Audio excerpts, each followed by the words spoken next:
वक्रतुंड महाकाय सूर्यकोटि समप्रभ निर्विघ्नं कुरु मे देव सर्वकार्येषु सर्वदा। गुरुर्ब्रह्मा गुरुर्विष्णु गुरुदेवो महेश्वरा गुरु साक्षात् परब्रह्म तस्मै श्री गुरुवे नमः। तव तत्त्वं न जानामि कीदृशोऽसि महेश्वर यादृशोऽसि महादेवो तादृशाय नमो नमः। रामाय रामभद्राय रामचन्द्राय मानसे रघुनाथाय नाथाय सीताया पतये नमः। भवानी शंकरो वन्दे श्रद्धा विश्वासरूपिणो याभ्यां विना न पश्यन्ते सिद्धासान्तस्थमेश्वरम्।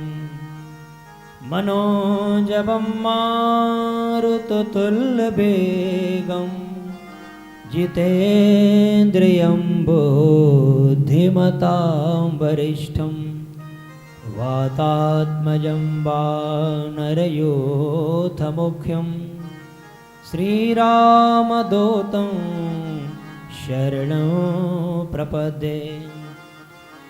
जय जय रानी राधिका जय वृंदावन धाम जय जय ब्रज की गोपियाँ सकल मनोरथ काम। जय जय श्री राधा रमण जय जय नवल किशोर जय गोपी चितचोर प्रभु जय जय माखन चोर।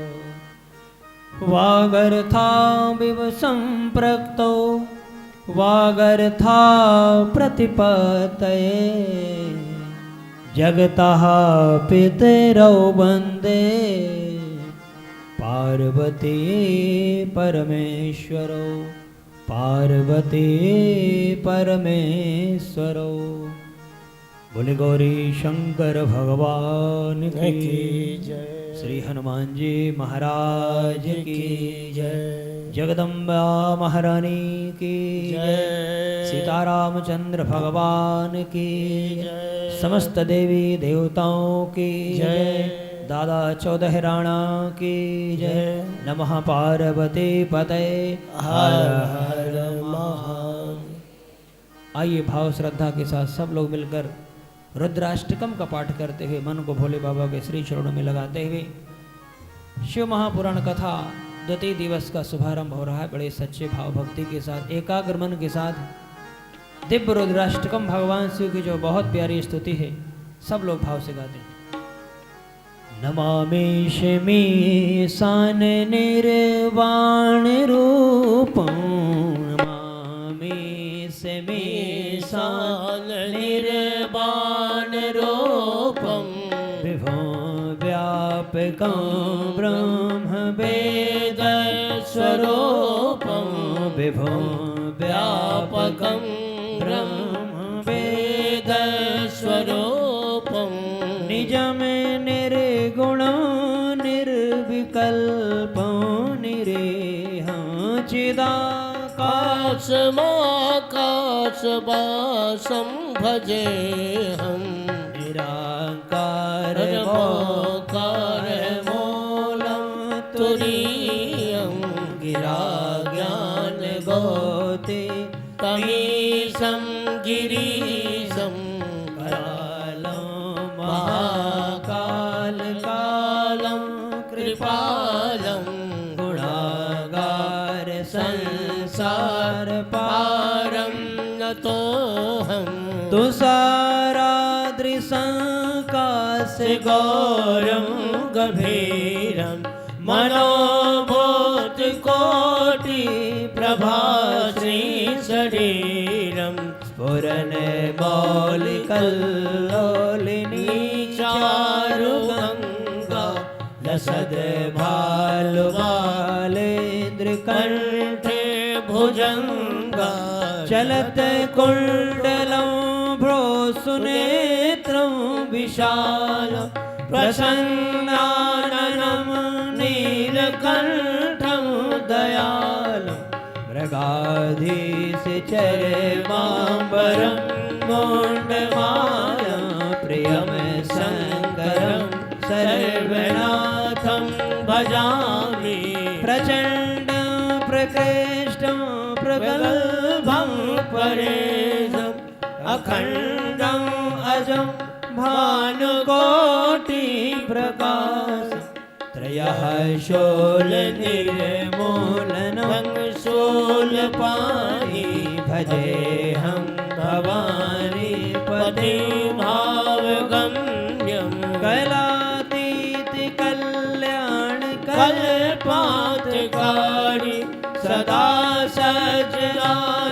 सच्चिदानन्ददाता पुरारी चिदानन्द संगोह मोह पहारी प्रसीद प्रसीद प्रभो मन्मथारी नयावत उमानाथ पादारविन्द भजन्ति ह लोके परे वानराणम् ताव सुखं शान्ति संतापनाशं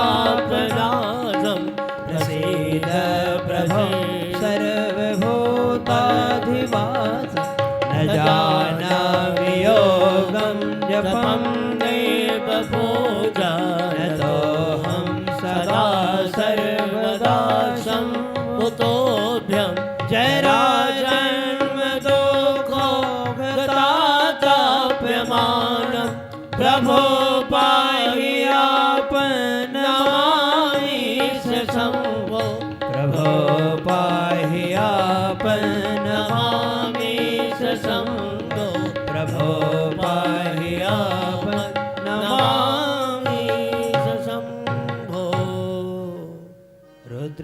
रुद्राष्टकमिदं प्रोक्तं विप्रेण हरतो सै ये पठन्ति नरा भक्ता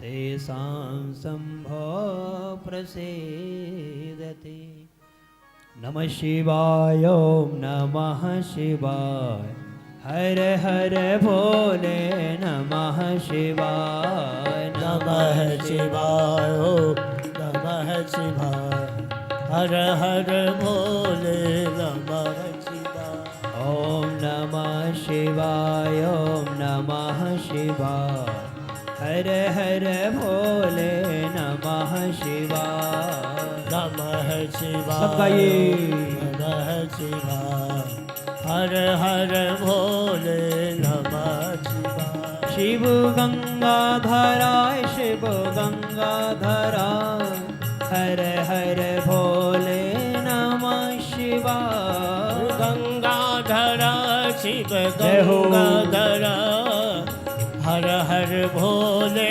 नमः शिवाय शिव जटाधराय शिव जटाधराय हर हर भोले नमः शिवाय शिव जटाधरा शिव जटाधरा हर हर भोले नमः शिवाय नमः शिवाय ॐ नमः शिवाय हर हर भोले नमः शिवाय नमः शिवाय ओम नमः सबका ये। शिवाय हर हर भोले नमः शिवाय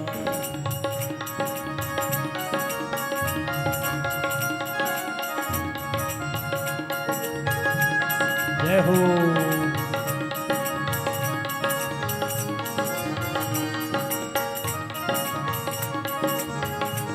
मीठी मीठी तालियों की सेवा करते हुए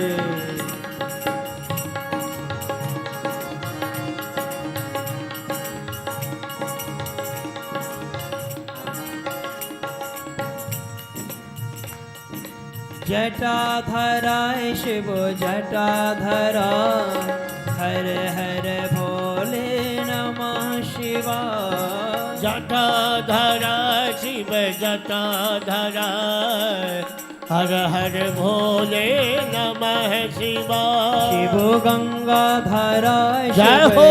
गंगाधराय हर हर भोले नमः शिवाय गंगाधरा शिव गंगाधरा हर हर भोले नमः शिवाय ओम नमः शिवाय ओम नमः शिवाय हर हर भोले नमः शिवाय ओम नमः शिवाय ओम नमः शिवाय हर हर भोले नमः शिवाय ओम नमः शिवाय ओम नमः शिवाय हर हर बाबा नमः शिवाय ओम नमः शिवाय ओम नमः शिवाय हर हर बाबा नमः शिवाय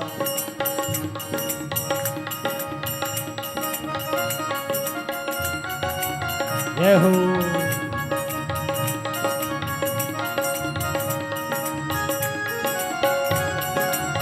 बड़ी श्रद्धा के साथ मन को एकाग्र करते हुए भगवान भोलेनाथ के चरणों में लगाते हुए सब गाइए।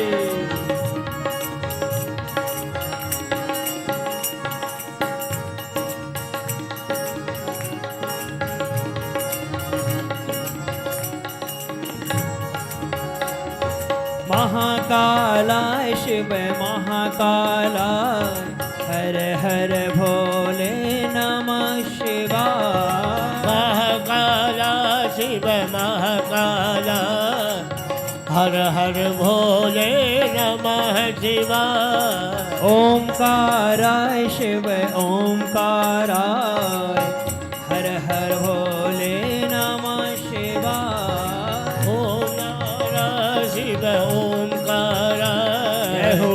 हर हर भोले नमः शिवाय ओम नमः शिवाय ओम नमः शिवाय हर हर भोले जय हो। नमः शिवाय ओम नमः शिवाय ओम नमः सब शिवाय गाइए। हर हर भोले नमः ओम नमः शिवाय ओम नमः शिवाय हर हर भोले नमः शिवाय नमः शिवाय ओम नमः शिवाय हर हर भोले नमः शिवाय शिव रामेश्वराय शिव रामेश्वराय जय हो। हर भोले नमः शिवाय रामेश्वर शिव रामेश्वर हर हर भोले नमः शिवाय शिव नागेश्वराय शिव नागेश्वराय हर हर भोले नमः शिवाय शिव रामेश्वर शिव रामेश्वर हर हर भोले नमः शिवाय ओम नमः शिवाय ओम नमः शिवाय जय हो। हर हर भोले नमः शिवाय ओम नमः शिवाय ओम नमः शिवाय हर हर भोले नमः शिवाय ओम नमः शिवाय ओम नमः शिवाय हर हर भोले नमः शिवाय ओम नमः शिवाय ओम नमः शिवाय हर हर भोले नमः शिवाय शिव गंगाधराय शिव गंगाधराय हर हर भोले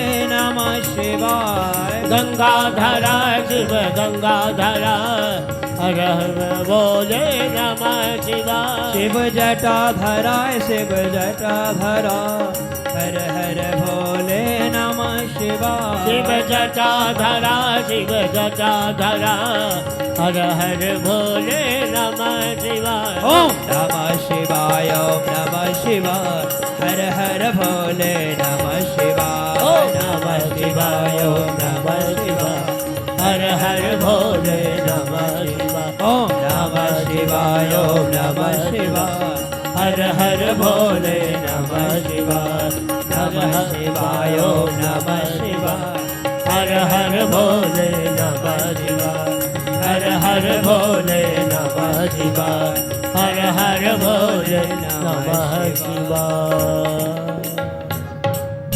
बोले गौरी शंकर भगवान की जय। नमः पार्वती पतये हर हर महादेव। श्री गणेशाय नमः। श्री सरस्वती नमः। श्री व्यासाय नमः। श्री शिव महापुराणाय नमः। ननाकपृष्ठं न च देवराज्यं न ब्रह्मलोकं न च निष्कलत्वं न सर्वकामानखिलान् वृणोमि रहस्यदासत्वमहं वृणोमि। परम मंगलमय नित्य शुद्ध बुद्ध सार्वभौम अनंत अनंत अखंड गौड़ी ब्रह्मांड नायक परात्पर अखिलेश्वर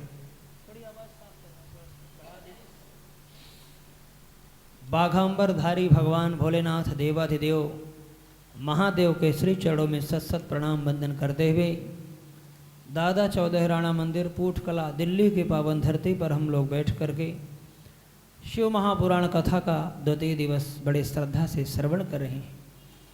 मन को एकाग्र करें और इधर उधर के कुचक्र से मन को हटाते हुए डायरेक्ट भगवान भोलेनाथ के श्री चरणों से जुड़ते हुए आइए हम सब लोग चलते हैं नैमिषारण्य के पावन भूमि की ओर, जहाँ पर यही श्री शिव महापुराण की कथा सूत महाप्रभु शौनकादि ऋषियों को श्रवण करा रहे हैं। यही शिव महापुराण की कथा कैलाश के ऊंचाई पर्वत पर बैठे हुए भगवान भोलेनाथ माता पार्वती जी को श्रवण करा रहे हैं। यही श्री शिव महापुराण की कथा तीर्थराज प्रयाग की धरती पर बड़े भाव श्रद्धा के साथ सनत कुमार जी निवेदन कर रहे हैं। ऐसी अद्भुत पावन कथा को हम समस्त भक्त लोग मिलकर के यहाँ भोलेनाथ के श्री चरणों में श्रवण कर रहे हैं। आप सब लोग बड़भाग्य हैं, पुण्यात्मा हैं। श्री शिव महापुराण कोई पुस्तक नहीं है, कोई पोथी नहीं है, साक्षात भगवान शिव का तेज पुंज है, प्रकाश है, भगवान शिव का ही स्वरूप श्री शिव महापुराण। देवालय में विराजमान समस्त देववृंद, गौरी शंकर भगवान, राधे कृष्ण भगवान, लक्ष्मी नारायण भगवान, हनुमान बाबा को बारंबार प्रणाम वंदन करते हुए माता रानी, दूर दूर क्षेत्र से आए हुए भगवत प्रेमी जन, कथा के मुख्य यजमान श्री विक्रम सोलंकी जी, श्रीमती सुनीता जी और अन्य समस्त हमारे भगवत प्रेमी पोठकला गांव की समस्त मातृ शक्तियाँ देवियाँ। कल के पावन प्रसंग में हम सब लोग महात्मा की चर्चा सुन रहे थे। शिव महापुराण की कथा कब सुननी चाहिए, कैसे सुनना चाहिए, विधान क्या है और सुनने से हमें लाभ क्या मिलता है। देखिए, बिना फायदे के तो कोई काम होते नहीं। तो शिव महापुराण की कथा सुनने से हमें फायदा क्या होता है, हम सब लोगों ने कल श्रवण किया। आज आगे की ओर बढ़ते हुए हम सब लोग प्रथम संहिता विद्येश्वर संहिता में प्रवेश करते हैं। संयोग से भगवान भोलेनाथ ने मौका दिया। पहले भी 2 बार यहाँ श्रीमद् भागवत की कथा हो चुकी है। 2 बार भागवत कथा गाने का शुभ अवसर मुझे प्राप्त हुआ। कोरोना काल के बाद तीसरी बार यहाँ शिव महापुराण की कथा हो रही है। आप सब लोग पुण्यात्मा हैं। जीव के जन्म जन्मांतर के जब पुण्य उदय होते हैं तब शिव महापुराण की कथा मिलती। सभी वेदों का सार है, पुराणों का सार है श्री शिव महापुराण। क्योंकि कल हम सब लोग सुन रहे थे कि जब ब्रह्मा और विष्णु में झगड़ा हुआ कि कौन बड़ा है, दोनों को निर्णय करने के लिए भगवान महादेव अग्नि स्तंभ के रूप में प्रकट हो जाते हैं। ब्रह्मा जी भी शिव की गहराई ऊंचाई का पता नहीं लगा पाए, नारायण भी शिव जी की गहराई का पता नहीं लगा पाए।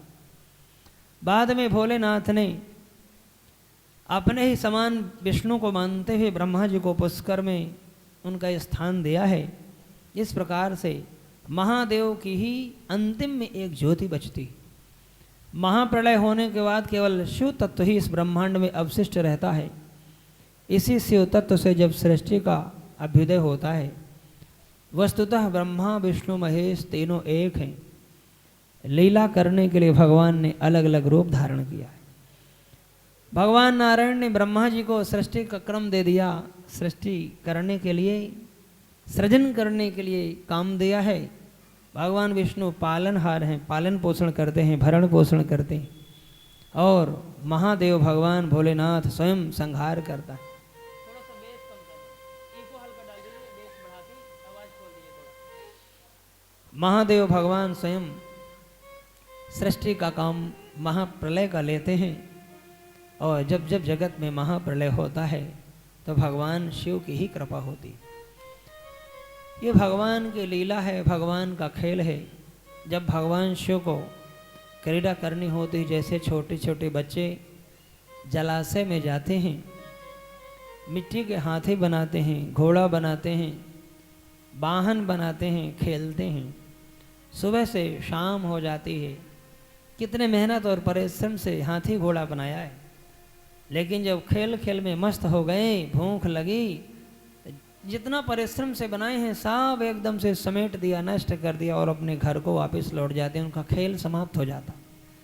यही परमात्मा की लीला है प्यारी। जब तक भगवान को अच्छा लगता है तब तक प्रभु लीला करते हैं, और जब भगवान की क्रीड़ा समाप्त हो जाती है, मेरे प्रभु प्रसन्न हो जाते हैं, महाप्रलय आता है उस समय, और महाप्रलय में सब समाप्त हो जाता है। यही सृष्टि का क्रम निरंतर चलता रहता है, यही भगवान की कृपा है, यही भोलेनाथ की महिमा है। वस्तुतः भगवान शिव तीनों लोकों के स्वामी, जगत के मालिक हैं, जगतधार जगदीश हैं, बाघंबरधारी। मानव समाज को शिक्षा दिया भगवान भोलेनाथ का परिवार। देखिए भोलेनाथ पहनते क्या हैं? बाघांबर। हम लोग अपने अपने लिए बड़े बड़े कीमती वस्त्र लाते हैं त्योहारों में, ये हमारे लिए ठीक नहीं, ये अच्छा रहेगा। वस्तुतः जितने महंगा हो उसी को अच्छा मानते हैं, क्योंकि सामाजिक तत्व है। भगवान भोलेनाथ बाघांबर धारण करते हैं। खाने के लिए हम लोग 56 भोग अपने लिए व्यवस्था करते हैं, लेकिन भोलेनाथ क्या खाते हैं? भांग और धतूरा, उसी में ही मस्त रहते। जिनको कोई स्वीकार नहीं करता उनको मेरे भोले बाबा स्वीकार करते हैं, जिनको कोई स्वीकार नहीं। धतूरे के दाने में जहर होता है, लेकिन भोलेनाथ उनको भी धारण करते हैं। महाप्रलय हुआ, समुद्र मंथन हो रहा था, जब जहर निकला तो जगत के कल्याण के लिए भगवान भोलेनाथ ने हालाहल विष को धारण किया, विष को पान किया, और नीलकंठ में कहलाए कंठ में धारण किया। बोले नीलकंठ भगवान की जय। ऐसे दयालु, बड़े सरल और सहज, दुनिया के सबसे सरल देवता भोले बाबा। भगवान भोलेनाथ से कोई सरल नहीं है, कोई सहज नहीं है। और इस साल तो पुरुषोत्तम मास, श्रावण का महीना एक बढ़ा हुआ है। पुरुषोत्तम मास जिसको लौद कहते हैं, अधिक मास भी कहा जाता है, खरमास कहते हैं, लेकिन ये पुरुषोत्तम मास, श्रावण का महीना एक बढ़ा हुआ है। माने एक महीना बढ़ा हुआ है वर्ष में, तो 2 श्रावण है इस बार।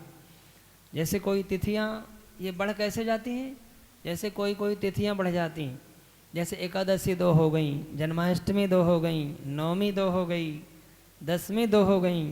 इस प्रकार से बढ़ते बढ़ते लगभग 3 साल में 30 तिथियां बढ़ जाती। जिस महीने में एक 30 दिन पूरे तैयार हो जाते हैं बढ़ते बढ़ते, वही महीना बढ़ जाता है। इस बार पुरुषोत्तम मास श्रावण के महीने में, श्रावण तो पूरा शिव जी का वैसे भी होता है, लेकिन पुरुषोत्तम मास की भी बड़ी महिमा है। इस बार पुरुषोत्तम मास है, पूजा पाठ दान धर्म तीर्थ यात्रा करने का बड़ा लाभ मिलता है। पुण्य उपासना दान धर्म करने का, पूजा पाठ करने का सबसे श्रेष्ठ महीना है पुरुषोत्तम मास। 3 साल के बाद ये समय आता है, तो इस समय भोलेनाथ का ही ये समय है। भोलेनाथ की कृपा बड़ी भाव और श्रद्धा के साथ हम लोग सुन रहे हैं। तो भगवान शंकर का खान पान देखिए, भांग धतूरा, 1 लोटा जल में ही वो प्रसन्न हो जाते हैं। बेलपत्र मिल गया तो कहने क्या है, नहीं तो 1 लोटा जल में ही वो मगन रहते हैं, भक्तों को सब कुछ दे डालते हैं। ये भी नहीं देखते कि क्या देने का विषय है क्या नहीं है, सब कुछ प्रदान कर देते हैं। ऐसे भगवान भोलेनाथ, हम लोग अपने अपने रहने के लिए कितनी व्यवस्था करते हैं, महल तैयार करते हैं, बड़ी बड़ी कोठी बनाते हैं, लेकिन भगवान भोलेनाथ टूटही मड़ैया में ही खुश रहते हैं, टूटी फूटी झोपड़ी में ही खुश रहते हैं।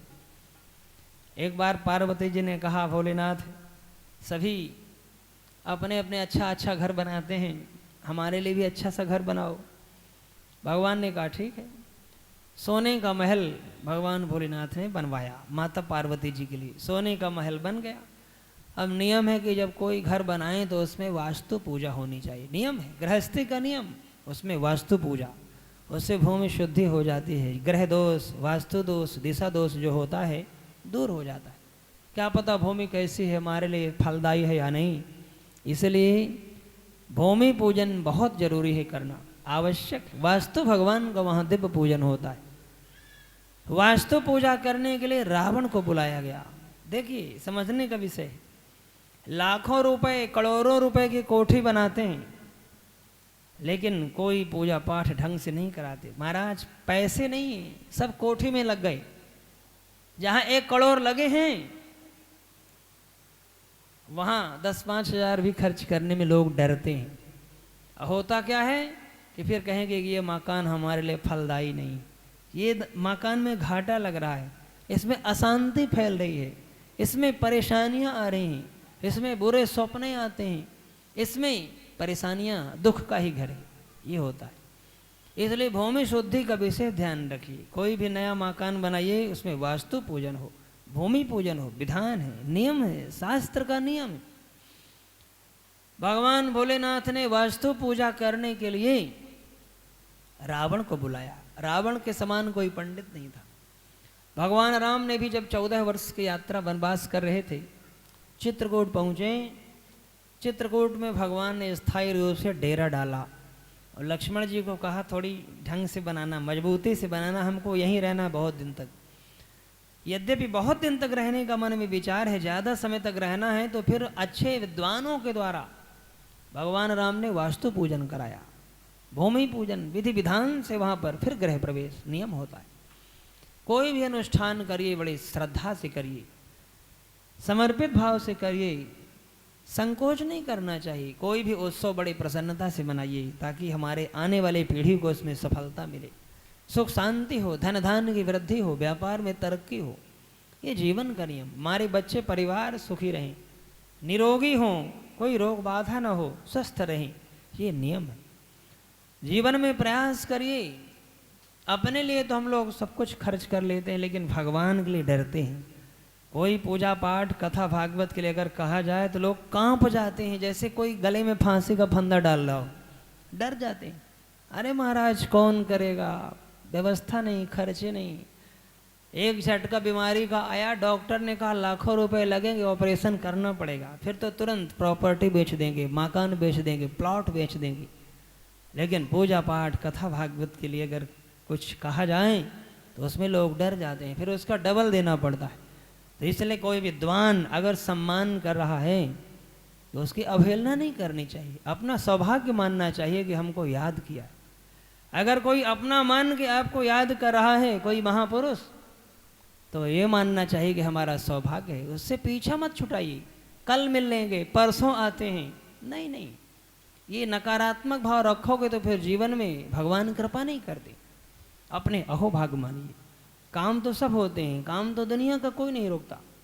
भगवान की कृपा से काम जो मन में विचार आता है तो सब परमात्मा पूरा करते हैं। लेकिन अपना सौभाग्य मानिए कि हमारी भी सेवा भगवान ने स्वीकार किया है, हम भी भगवान की सेवा करने के लायक बने, हमें भी भगवान ने अपने चरणों में स्थान दिया। कोई संत महापुरुष गुरुदेव आपको याद करते हैं तो अपना अहोभाग्य मानिए। डरिए नहीं कि महाराज फंसा देंगे, कथा में लगा लेंगे, नहीं, ये आपका दुर्भाग्य है, आप ऐसा विचार सोचेंगे। अपना सौभाग्य मानिए, दौड़ते दौड़ते जाइए। संत ने याद किया, गुरु ने याद किया, कोई महापुरुष विद्वान कथावाचक ने याद किया है, अपना अहोभाग्य मानिए। यही जीवन का नियम है। 4 दिन का समय भगवान ने दिया, कब समय पूरा हो जाए कोई भरोसा नहीं। कोरोना काल में कितने आए कितने चले गए, लाखों की करोड़ों की संपत्ति पड़ी की पड़ी रह गई, कोठी बगला खड़े के खड़े रह गए। और सिकंदर जब भी गया तो दोनों हाथ खाली रहे।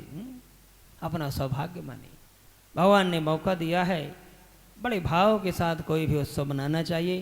भगवान भोलेनाथ का परिवार देखिए, एक दूसरे के वाहन सब शत्रु हैं। भगवान शंकर का जो वाहन है क्या है, बूढ़े बैल। एक तो बैल में चढ़ते हैं वही बूढ़ा। हम लोग अपने अपने कितनी व्यवस्था करते हैं। तृष्णा देखिए, एक कार लेते हैं, फिर कहते नहीं नहीं अब तो बेटा बड़ा हो गया, एक बेटे के लिए हो जाए, एक अपने लिए हो जाए, फिर कहते हैं ये अब गाड़ी ठीक नहीं है, दूसरी गाड़ी बदल देते हैं। ये तृष्णा है। ये तृष्णा कभी समाप्त नहीं होती। मनुष्य के जो इच्छाएं सदैव असीमित होती हैं, जिनकी कोई सीमा नहीं, बढ़ती जाती है। तृष्णा कभी मरती नहीं। शरीर मर जाता है लेकिन मरते मरते भी तृष्णा नहीं मरती, साथ में ही जाती है। इसलिए अपनी तृष्णा को कम करिए, चिंता को हटाइए, संसार की चिंता को हटाइए, ईश्वर का चिंतन को बढ़ाइए। यही सुखी रहने का सूत्र है शिव महापुराण कथा का। भगवान ने यही शिक्षा दे रहे हैं समाज को। इस कथा के माध्यम से हम लोग अच्छे बने, बुराइयों से बचने का प्रयास करें। हमारे जीवन में हमारा ये शरीर किसी के काम आ जाए, किसी के काम जो आए उसे इंसान कहते हैं। पराया दर्द अपनाए उसे इंसान कहते हैं। तो जीवन में इंसानियत, कोई दिन दुखी है, उसकी आवश्यकताओं को पूरा करने में अगर हम सक्षम है तो करें, नहीं है तो उनको कटु वचन, तीखे वचन भी नहीं कहना चाहिए। भगवान का सब जितने जीव जंतु पशु पक्षी हैं सब भगवान के स्वरूप हैं। ईश्वर अंश जीव अविनाशी, चेतन अमल सहज सुख राशि, सो माया बस भयों गोसाई, बंधेउ कीट मरकट की नाई। ये भगवान की लीला है। जो भी कुछ संसार में आप लोग देख रहे हैं केवल भगवान की कृपा है, ईश्वर का खेल है। और उनके खेल में हमको हस्तक्षेप नहीं करना चाहिए बल्कि मस्त रहना चाहिए। भक्त का कर्तव्य है कि वो अपने इष्ट पर समर्पित रहे। ऐसा नहीं कि ये मेरा काम होना ही चाहिए। भक्त को कभी भगवान पर अपना प्रभाव नहीं बनाना चाहिए। अगर काम हो गया तो भगवान की कृपा, नहीं होगा तो भी प्रभु की कृपा, यही मानना चाहिए। 10 काम हमारे भगवान ने कर दिए तो भगवान अच्छे हैं, एक काम नहीं हुआ तो भगवान की पूजा पाठ बंद, साधना पूजा सब समाप्त। ये क्या है? अच्छे भक्त के लक्षण नहीं है। 10 काम आपके भगवान ने कर दिया आपकी मर्जी से, एक काम भगवान को भी कर लेने दो अपनी मर्जी से, वो भी जो करेंगे उनकी अच्छा ही निर्णय होता है। अच्छा, ईश्वर का जो सिस्टम है वो कभी खराब नहीं होता। हमें लगता है कि भगवान ऐसे कर देते तो अच्छा रहता, लेकिन वो जो कर रहे हैं वो हमारे हित में ही होता है। परमात्मा, हम सब लोग ईश्वर के संतान हैं, हम सबके परब्रह्म परमात्मा परम पिता हैं। वो जो चाहते हैं तो अच्छा ही चाहते हैं, अपने भक्तों का कभी बुरा नहीं चाहते, अपने भक्तों का कल्याण ही चाहते हैं। माता पार्वती जी का वाहन शेर, भगवान भोलेनाथ का वाहन बैल, दोनों एक दूसरे के शत्रु हैं लेकिन बड़े प्रेम से रहते हैं, कोई विवाद नहीं। भोलेनाथ के गले में सर्पों की माला है और साथ में भगवान शिव के बड़े पुत्र कार्तिकेय का वाहन मोर। मोर और सर्प दोनों आपस में शत्रु हैं लेकिन फिर भी प्रेम से रहते हैं, कोई झगड़ा नहीं, एक परिवार के साथ रहते हैं मिलजुल के। गणेश जी का वाहन चूहा, भोलेनाथ के गलों में सर्पों की माला, सर्प होने के बाद भी चूहे का बैर है लेकिन फिर भी बड़े प्रेम से रहते हैं। समाज को शिक्षा दिया, हर व्यक्ति एक समान नहीं होता, सबको भगवान का ईश्वर स्वरूप देखिए। कोई छोटा है कोई बड़ा है, ये तो शरीर का धर्म है। कोई गोरा हो गया, कोई श्यामला हो गया, कोई लंबा हो गया, कोई ठिगना हो गया, ये तो शरीर का धर्म है प्यारे। ईश्वर का स्वरूप तो सभी प्राणियों में, इसलिए सभी प्राणियों पर भगवान का स्वरूप का दर्शन करें। यही शिव महापुराण की कथा है। और जीवन में कोई स्थायी नहीं है, सबका जीवन सीमित है। इसलिए इस संसार में अभिमान मत करिए। 4 पैसे भगवान ने दिया है, उसका क्या अभिमान करना है? ईश्वर का दिया हुआ प्रसाद मानिए। आज 4 पैसे जो दिए हैं, समय कोई हमेशा नहीं आता, कुछ बता के नहीं आता, क्या पता कैसा समय आ जाए। इसलिए जीवन में अभिमान मत करिए, भगवान की कृपा मानिए, ये सब प्रभु कृपा से मिला है। सबसे अच्छे से बातें करिए, प्रेम नेम रखिए, अपने से छोटों को भी प्रेम करिए। घर में हमारे कोई नौकर चाकर हैं, काम वाली भी आती है, उससे भी प्रेम से वार्तालाप करना चाहिए। ऐसा नहीं कि वो काम करने आती तो हम अभद्र कटु वचन कहें, नहीं, उसका समय थोड़ा कम ठीक है इसलिए अभी उसको ये सेवा मिली। जिस दिन उसका समय ठीक हो जाएगा, उसके बच्चे भी पढ़ लिख लेंगे, बड़े होंगे, अच्छे बनेंगे, तो उसका भी समय अच्छा आ जाएगा।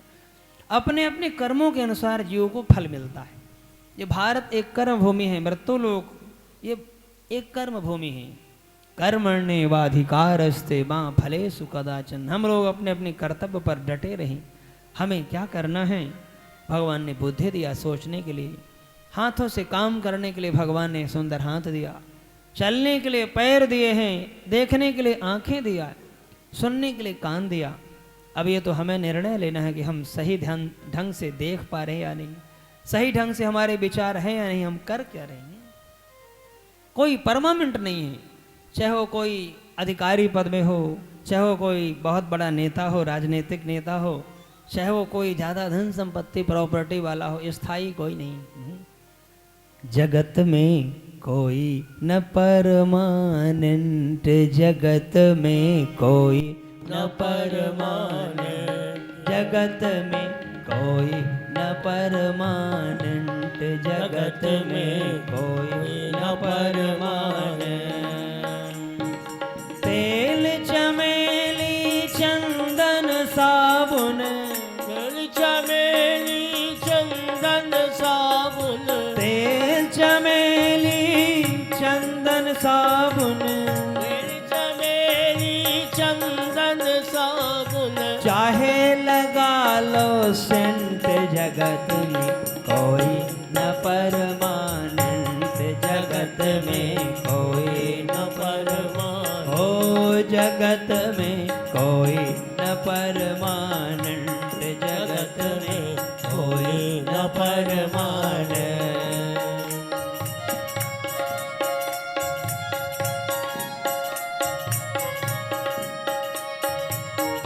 जय हो।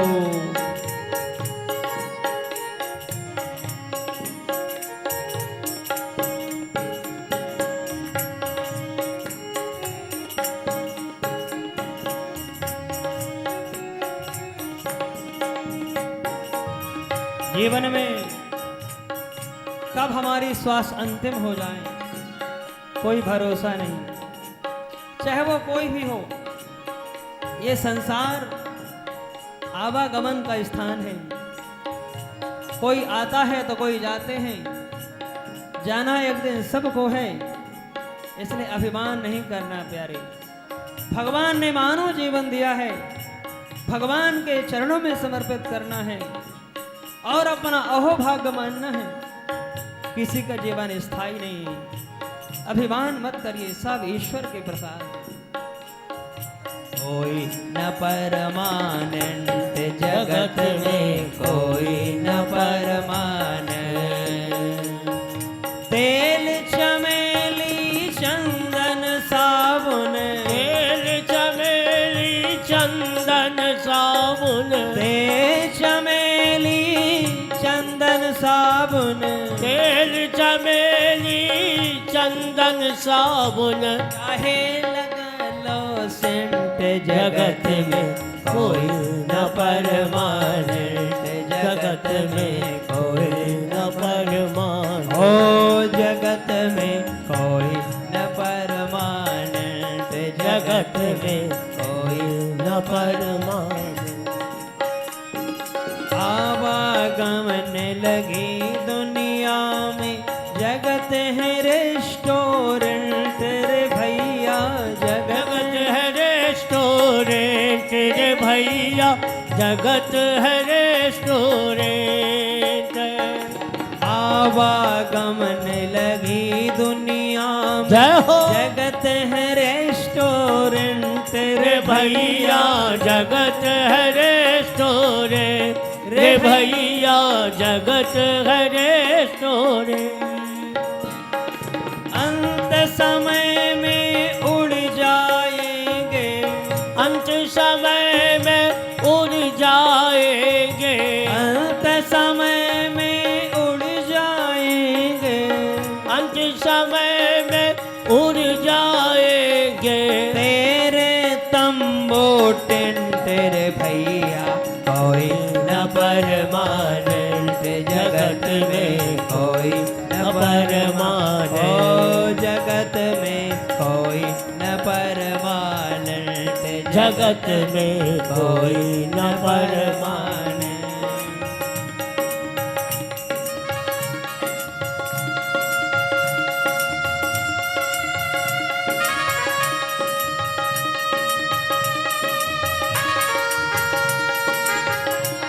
जय हो।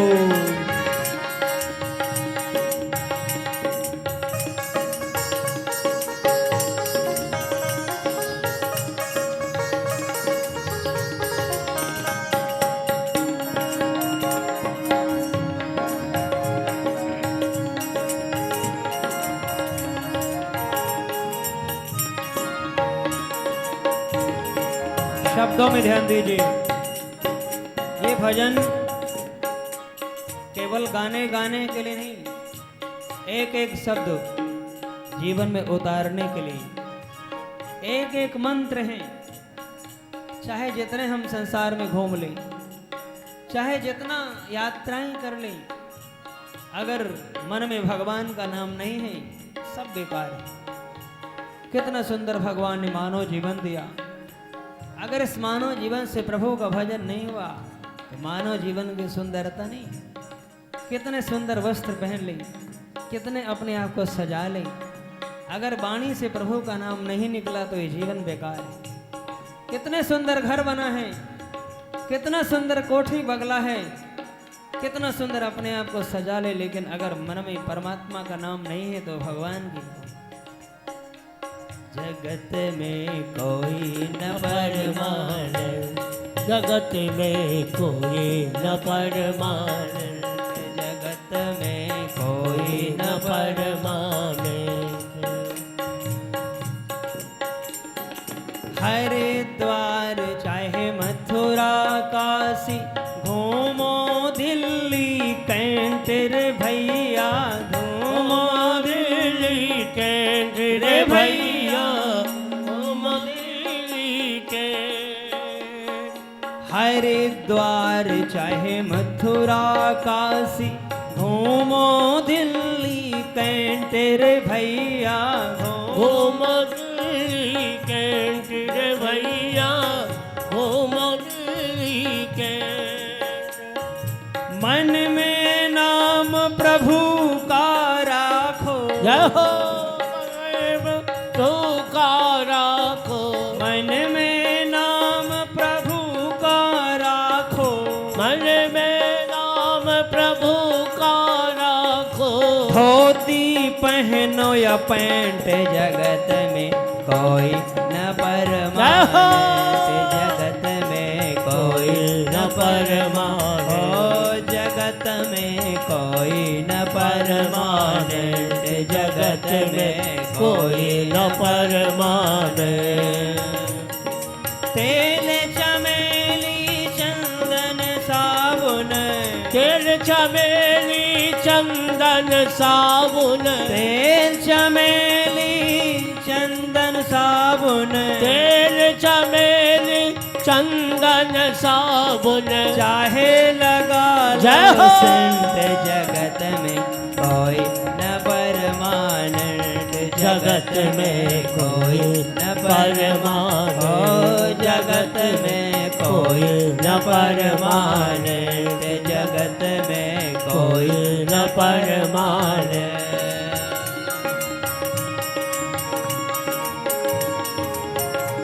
हर हर महादेव।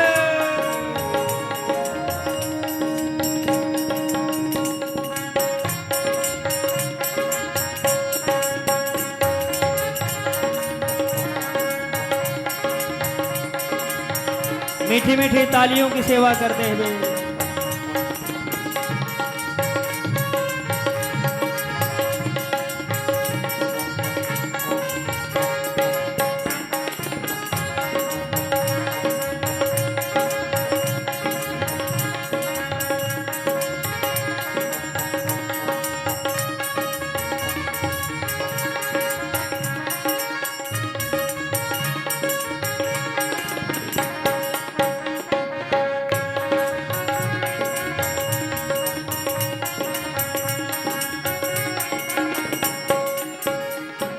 राष्ट्रपति या जर्नल कर्नल, चाहे हो लेफ्टिनेंट या चाहे रलक दीनेंट रे भैया, चाहे रलक दीनेंट। कोई भी हो, चाहे कोई पद प्रतिष्ठा में हो, चाहे कोई कितना भी धनवान व्यक्ति हो, चाहे कोई राजनीतिक नेता हो, कोई भी, एक दिन सबको संसार को छोड़ करके जाना है। जय हो। ये काल रूपी गाल में एक दिन सबको आना है। इसलिए किस बात का अभिमान प्यारे, हमेशा भगवान का नाम गाते रहो। शिव महापुराण से यही शिक्षा मिल रही है। हम कहते हैं कि हमारा बेटा है, हमारी बेटी है, हमारा परिवार है, हमारे नात रिश्तेदार हैं, ये सब सुख के साथी, ये सब थोड़े दिन के लिए साथी हैं, स्थायी नहीं है। स्थायी रिश्ता तो केवल एक परमात्मा से जोड़ो प्यारे, जो आपका लोक और परलोक बनाने वाला है, हमेशा हमेशा के लिए जो अपना है। इसलिए काल रूपी गाल में सबको जाना है, इसलिए मन में भगवान का नाम भाई। अगली लाइन सुनिए। राष्ट्रपति या जर्नल कर्नल चाहे होले फुटीने तेरे भैया, चाहे हो गुरी हो भैया, चाहे हो काल सभी को खा जाएगा, काल सभी को खा जाएगा, काल सभी को खा जाएगा, काल सभी को खा जाएगा। लेडीज हो या जेंट्स, जगत में कोई न परमानेंट, जगत में कोई न परमानेंट, हो जगत में कोई न परमानेंट, जगत में कोई न परमानेंट। श्री हरि हर हर महादेव।